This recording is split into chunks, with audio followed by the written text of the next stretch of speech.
hand-me-down clothes because they didn't want to spoil them. They didn't want their kids to feel like everything will get handed to them. Very devout Christian, didn't drink, didn't smoke, didn't do any of these things, and he felt like that helped him. And it was odd at the time. So anyway, my dream is, out of this room, or our kids, we should create a global, recognized Muslim, known for being a Muslim, that used our ideals to define some new area. And I think it's possible. If it's going to happen anywhere else, it's going to be out of this room. Inshallah. Okay, great. Very well said, Osama. Just on that point, we received over 32 questions, so we can't obviously ask all of them.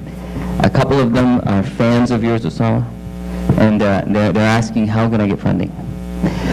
So there's a lot of questions. I'm very, very excited to see the enthusiasm and the effort. So I think the way to handle this is is our LinkedIn group, right? So I'm going to join the LinkedIn group. I'm assuming everyone here is going to be on it. And if you have questions, you can contact, as we join it, you'll see our contact information. You can send us emails, or better, just post it on the LinkedIn group, and one of us or someone else will answer the question. It'll start a debate, and that's how you'll find out your information. That's the way it's done nowadays. We're pretty much done with our time here. I was going to ask the panelists if they had any other closing comments they wanted to give, and then before we end, I was going to ask for some feedback from, by a show of hands, of how you thought this session went. So any, want to give you a 1 minute, 30-second closing?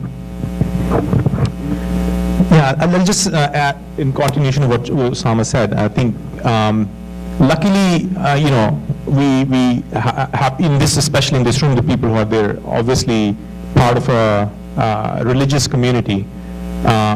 Personally, lucky to be actually raised with a heavy emphasis on very specific character attributes, which many of us, most of us are actually kind of raised that way, with heavy emphasis on honesty, integrity, hard work, discipline, 5 times prayer, and all those things. If you, over time, you will read, books written by scholars and talking about what are the traits of a leader and what are the traits of a good to great companies and all.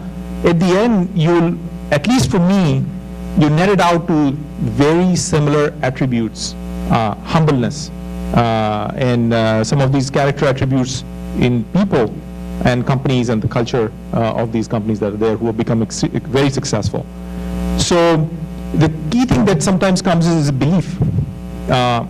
And if you have a passion and have a belief that you will make it through, and again, question is not just, as Brother Aziz said, it's not about just making money at all.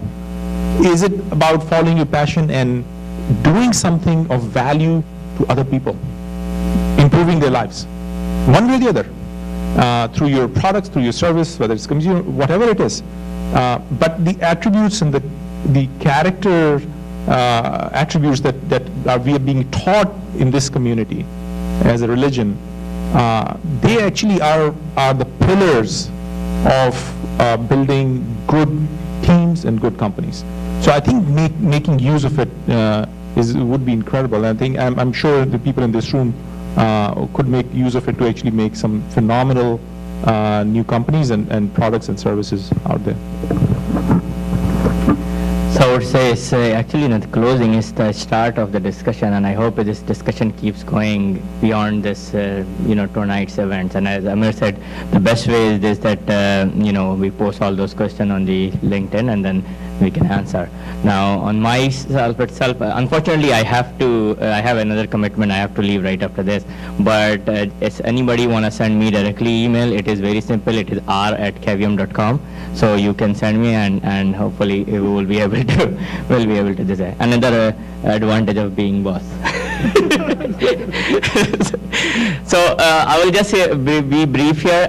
What has helped me, and hopefully will help everybody, is really the discipline, hard work, and the belief really that what one man can do, anybody else can do. It's just how what are you willing to sacrifice for that, and how committed for that, and that has been guiding principle all along, and of course the way we were brought up has helped us all along. So our belief system. So that's all. Thank you.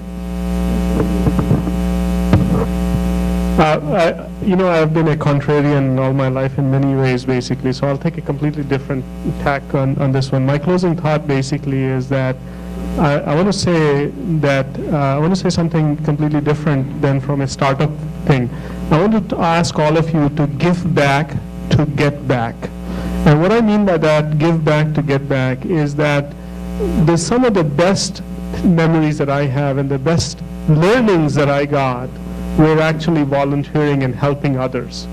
And part of the thing that is a passion for me is actually to talk and help others as part of it. And that also includes, some of the best things was actually being the president of MCA, because, managing volunteers, let me tell you, is much more difficult than managing employees. If you tell an employee, go do something, they'll say, do I really have to work with that guy? Do I really, I know, but at the end they will do it.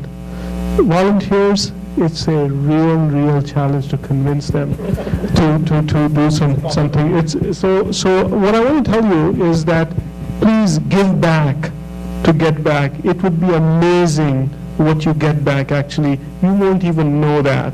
And I can testify on my own example that I actually got back much more, I think, than what I gave back, whether it was into the community, but also to friends and others in terms of helping them, talking to them, giving them advice, and so on. So I encourage all of you to do that. I think you've all heard a lot about entrepreneurship, and I don't think I can add too much to it, but I have a few thoughts about success. I think we have talked a lot about companies here today, and implicitly there's an assumption that success is somehow the other measured by dollars, by money, by making great companies that have billions of dollars of valuation, right? I don't think that's the only definition of success. Have your own, have the one that, the religion teaches us, whether it's the ultimate success or whether it is, what you want to achieve. It's happiness. It's the quality of the relationships that you maintain with people around you. Not everybody becomes successful. People take wild risks and become successful. Some people take moderate risk and become failures. That doesn't mean you don't try. That doesn't mean you don't have dreams. All what it means is be happy, network, build good relationships with people around you. That's what's going to carry you through. All right. Okay, so I'd like a show of hands. How do you feel this was useful to you and a good first try for a professional summit? Okay, good to see there were some people who held back and said, all right. Well, a round of applause for our panel. Thank you very much.